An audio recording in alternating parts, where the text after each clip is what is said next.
So we're going to now have the opportunity to hear from another group of students who are from universities across Ontario who are going to give us some more of their presentations, some of those amazing, very quick 3-minute sort of synopsis of the important work that we're doing. So can I have the next 5 students come up just like we did before and get ready for their presentations? And just like we did before, we'll hear the presentations and then we'll have a chance for questions. So get your questions organized and together. And also, I wanted to let you know too that we will also be giving some awards out at the end for the trainee presentation. So it's really exciting. So to start our next round of these 5 presentations, I'd like to welcome Alicia Gregg, who is from the University of Toronto. Thank you.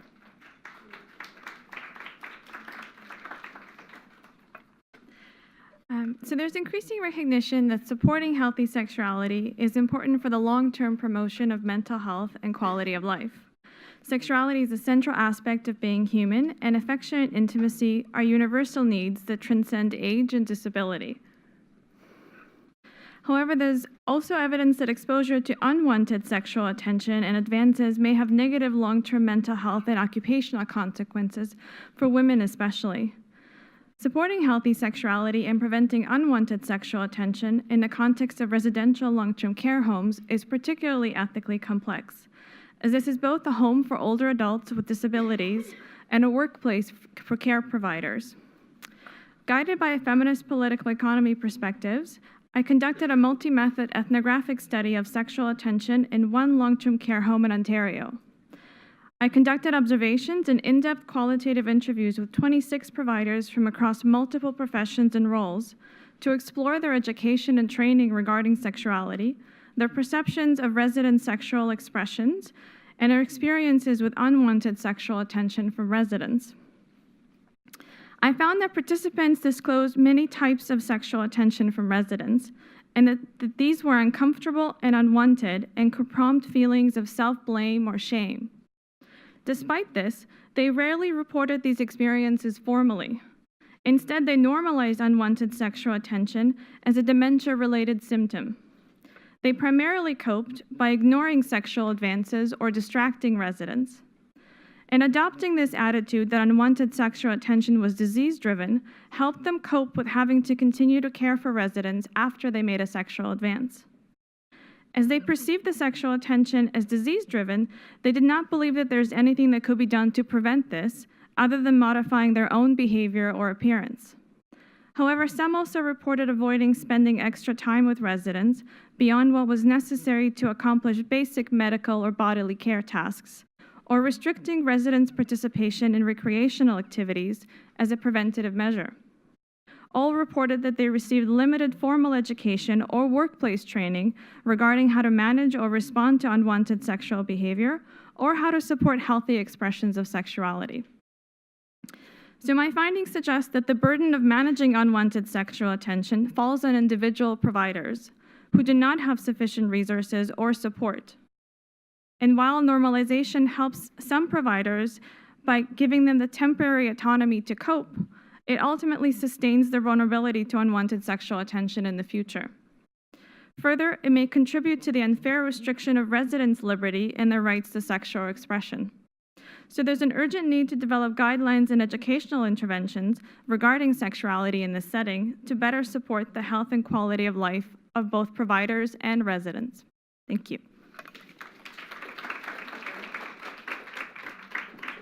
So thank you for that presentation. And next we're going to have a presentation from the University of Ottawa, Deula Kazo.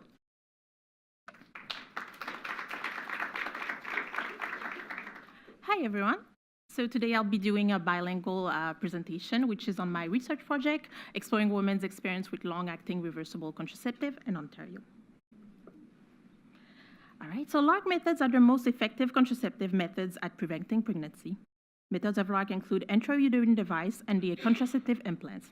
However, implants are currently unavailable in Canada. Less than 5% of Canadian women use LARC, and few studies have explored Canadian women's experience with these contraceptive methods. With our project, we aim to assess women's knowledge of and experiences with LARC and identify the factors and dynamics influencing awareness and use. Donc, afin d'atteindre nos objectifs, nous avons conduit une étude multiple qui comprend un sondage en ligne bilingue et une entrevue par téléphone ou par Skype avec un sous-groupe de participants de l'étude. L'entrevue a été faite avec les femmes d'âge reproductif en Ontario.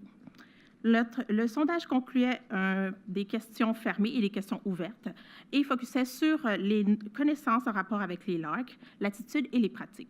Les entrevues en profondeur permettaient d'avoir une connaissance un petit peu plus approfondie des expériences avec les femmes. By March 2018, 254 women had completed the survey and 25 participated in an in-depth interview. Preliminary results suggest that the main factors influencing LARC are ease of use and efficacy. Participants also highlighted a number of ways that LARC education and availability could be improved in Ontario. Despite general satisfaction with LARC, many women felt contraceptive counseling was incomplete. Nos résultats nous permettront d'éclairer les problèmes qui devraient être discutés avec les patientes qui recherchent des méthodes de contraception et donneraient aussi des détails pour pouvoir donner de l'information à propos de l'implant contraceptif une fois qu'il aura été approuvé en Ontario. Providing more information on LARC to general public aligned with the sex-positive movement for comprehensive sex education, and we hope that our findings will prove useful for service providers and sexual and reproductive health educators. Thank you.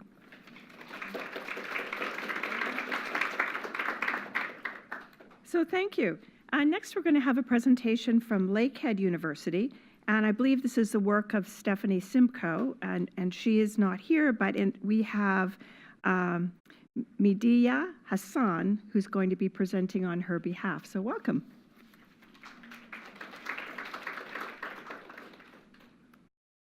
Thank you. I'll be presenting Stephanie Simcoe's work, her project called Dear Al, Narrative Inquiry of a Queer Woman's Experience of Sexual Violence. So Stephanie writes, every survivor of sexual violence is unique. No two stories of survivor experiences are ever the same. Society under-acknowledges the occurrence of sexual violence against LGBTQ2SIA individuals. However, these individuals experience sexual violence at similar or higher rates than heterosexual individuals, with bisexual women, transgender and gender non-conforming people facing the most alarming rates of sexual violence. The main anti-violence movement frames victims and survivors in heteronormative and cis-normative terms, and as a result, queer survivor narratives remain invisible within society. My objective for this research was to explore my own lived experience of sexual violence as a queer woman through a fictionalized epistolary narrative. The epistolary genre, more commonly known as letter writing, encourages reflective inquiry, which, when combined with narrative inquiry, provides a rich framework through which to investigate the ways individuals experience the world. My fictionalized narrative took form as a novella, which consists of email correspondence, text exchanges, and visual artwork. For this research, I approached current sexual violence discourse as a researcher and as an artist, balancing inquiry with aesthetics to examine the personal and political landscape of trauma survivor narratives. Dear Al is a work that explores themes of queerness, survivor identity, intimacy, and healing. The narrative focuses on the budding relationship between two queer individuals, Amy and Al, who meet while online dating. Amy identifies as the survivor of sexual violence while sharing her experience with Al. Amy interrogates her queer and survivor identity and examines how trauma continues to affect her mental, emotional, and sexual health in her everyday life. This narrative examines societal understanding of sexual violence, specifically in relation to modern social environments such as Me Too and Time's Up, and provides insight into some of the thoughts and feelings queer sexual violence survivors can have when appraising their experiences. Through my work, I conclude that intentional efforts to center queer survivor narratives in the mainstream anti-violence movement must occur. This effort can result in a deeper understanding of trauma, specifically how trauma manifests throughout the lives of individuals who have experienced sexual violence. In the future, I aim to conduct research with queer survivors through arts-integrated methods. This upcoming research will be informed by the approach taken in my current project. Together, my current and proposed work can inform the development of education, community support programs and policies regarding mental and emotional wellness of queer sexual violence survivors. And so, because I'm presenting on behalf of Stephanie, she's asked if I could direct any questions to her email, and if she'll be happy to answer the questions. Thank you. And thank you in particular to Medea, because I know it's hard to step in and do somebody else's work. So thank you for bringing that forward to us. Okay, and next from York University, we're going to invite Amanda Bokaj, who's going to be speaking about her work. Thank you. Hi, everyone. Today I'm going to be discussing the benefits of sexual communal motivation for couples coping with low sexual desire. Our research focuses on couples coping with female sexual interest arousal disorder, or SIAD. This is a prevalent sexual dysfunction where women experience low desire and/or arousal accompanied by distress. Currently, there's limited understanding in the role of interpersonal factors in the maintenance of SIAD. And to date, there is no research that looks at the consequences for both partners in the relationship. Which brings me to sexual communal motivation theory. Previous research of the theory found that being responsive to a partner's sexual satisfaction is associated with higher levels of sexual desire in community samples. It also can help couples maintain relationship and sexual satisfaction even when there's desire discrepancies.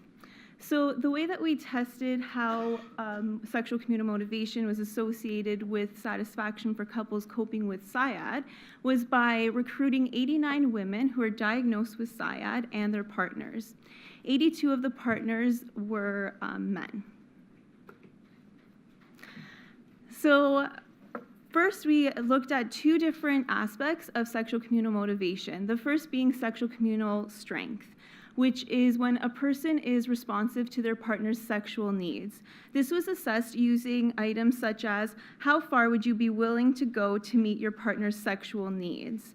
We found that when women with SIAD reported higher sexual communal strength, both her and her partner reported higher relationship and sexual satisfaction.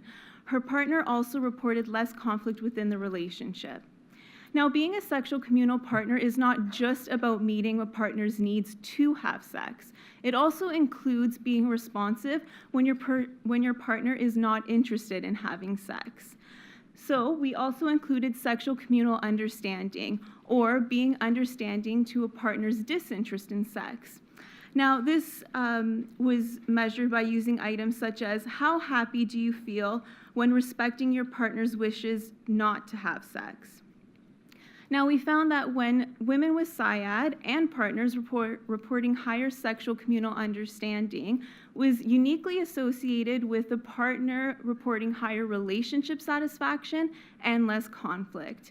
In sum, we demonstrated the importance of responsiveness in couples coping with SIAD and suggest that future interventions for SIAD can incorporate interpersonal factors and both partners in the relationship. I want to thank my supervisor and my collaborators, Dr. Amy Muse and Dr. Natalie Rosen, and thank you all for your time.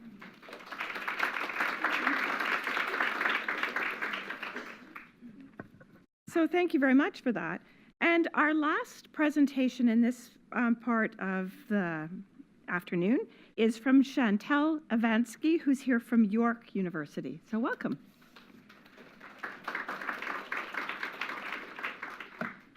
Hi, guys. Thanks for having me. So there have been a lot of claims made recently, both in popular media and in the scientific community, about the benefits of sex positivity. But there's currently no way to measure sex positivity, so there's really no way to evaluate these claims. So today I'm going to be talking to you about my research, which involved the development of a scale to give a measure of sex positivity so that we can begin to look at these claims. So first, just to make sure we're on the same page, on the basis of previous qualitative research that we've done, we define sex positivity as an ideology that promotes, with respect to gender and sexuality, being open-minded and non-judgmental of personal autonomy given that consent is present, and advocates for continuous learning of access to comprehensive sexual health information and treatments. So in order to develop this scale, we wrote 75 questions based on the themes developed in our previous research, and presented them to 857 participants. An exploratory factor analysis was then performed, and a scree plot was used, which resulted in 3 factors. And for the 3 factors, the top 5 loading questions were then retained to develop the scale. So as you can see, the 3 factors were non-traditional views of sexuality, autonomy, and rights and responsibilities. So all 3 subscales were significantly correlated with each other. And we also asked participants, given our definition of sex positivity, do you self-identify as sex positive? And that was also found to be significantly correlated with the 3 subscales. We also examined convergent validity using the revised sociosexual orientation inventory and the sexual opinion scale, and those were found to be significantly correlated. In order to evaluate divergent validity, we used relationship status. However, that didn't work out quite as well, so we're going to be reevaluating that in future research. So for our next steps, we're going to be working on collecting more data in order to do a confirmatory factor analysis to ensure the reliability and validity of the scale and to retest the divergent validity.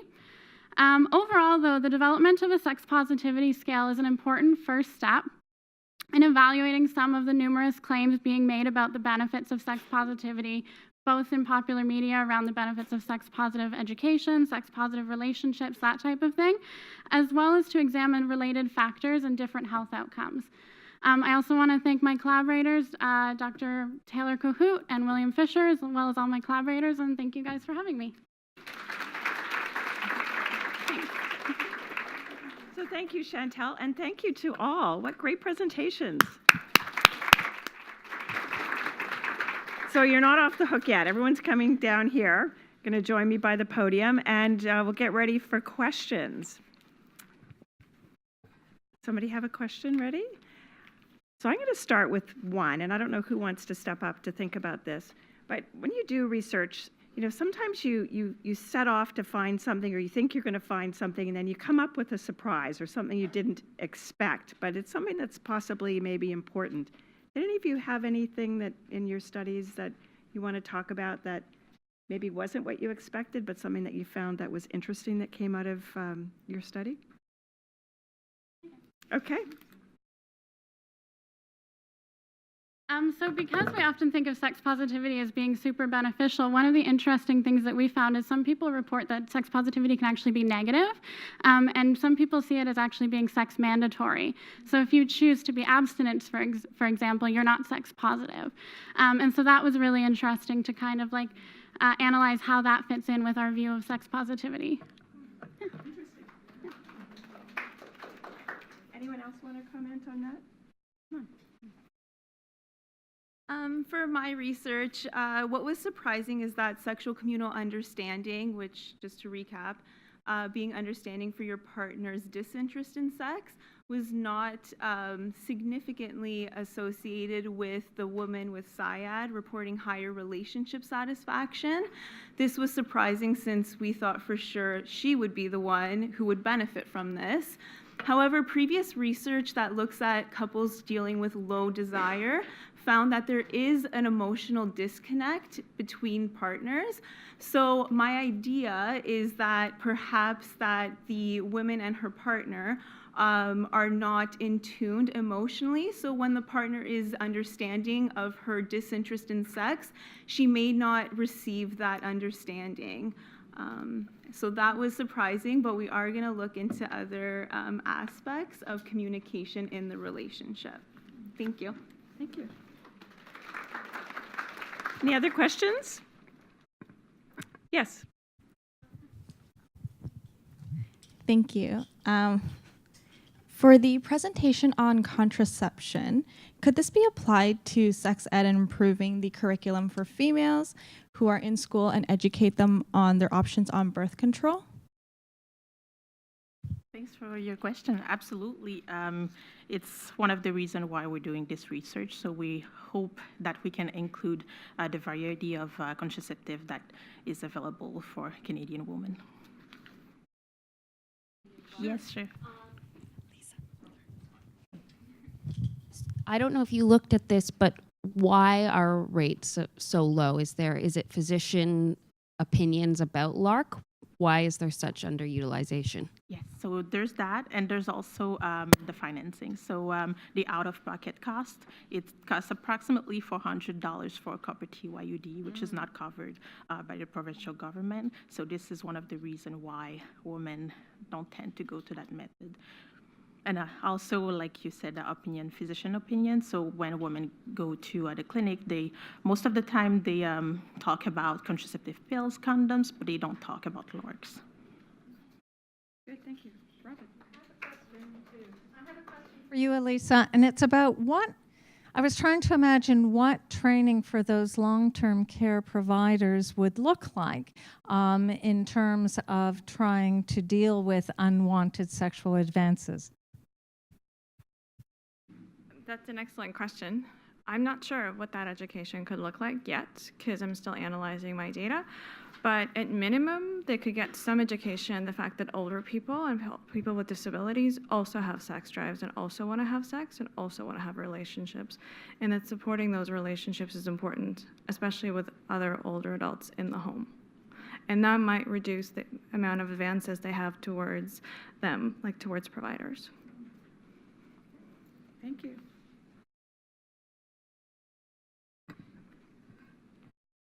Yeah, yes, a couple more questions. I don't know if this will make sense, but I guess it's Chantal. So if you were to think back and try to develop the scale 20 years ago, do you think that the factors would be different? These are not easy questions. Yes, I do. So what year is it? 1998. So so we developed the scale based on research that we did on 2015, in which we came up with a definition of sex positivity. But that definition has really changed in the past. The term sex positivity actually came out of the feminist sex wars in the 70s and 80s, where it was basically feminism was very like, porn is bad for women. And then there was this subset of feminists who were like, no, you're just sex negative. Sex positive feminists see porn as being liberating for women. So if we did it back then, it would be very different. And then it's kind of progressed throughout the years. So it has definitely changed, and there probably is room for change in the future as well. Yeah? Cool. Mm-hmm. Yes. So a question at the back. Partial follow-up to Dr. Mason, or an add-on. Did you look at long-term disabled care providers, nurses or healthcare workers in prisons, that type of very similar comparable populations where there have been unwanted sexual advances, etc., to the healthcare providers in those similar environments, and see if there was in fact any type of policies, procedures, even case law, but let's go to law, related to this, because I think that would be very illuminating from a societal perspective as to how they view the vulnerability of healthcare providers. I did do a fairly extensive review of providers' curriculums in Ontario for different kinds of providers, and also past research into other kinds of settings where there is unequal power dynamics, like in the case of criminal justice institutions or in the case of homes, for example, for younger adults with disabilities. And from my sense from the literature, there is no guidelines or really good educational curriculums for any providers to deal with this. And really, it's not really even well discussed in terms of the professional colleges around what to do in the context of a sexual advance, how best to respond to it, and how to ensure that it doesn't happen and that provider can say no and move on to a different client. much more prominent. So it's starting to be addressed. I hope so, yep. So thank you. And I just have one last question. And I know this isn't your research, but do you have a sense of where the research that you presented is going in terms of sexual violence, like what the next steps might be?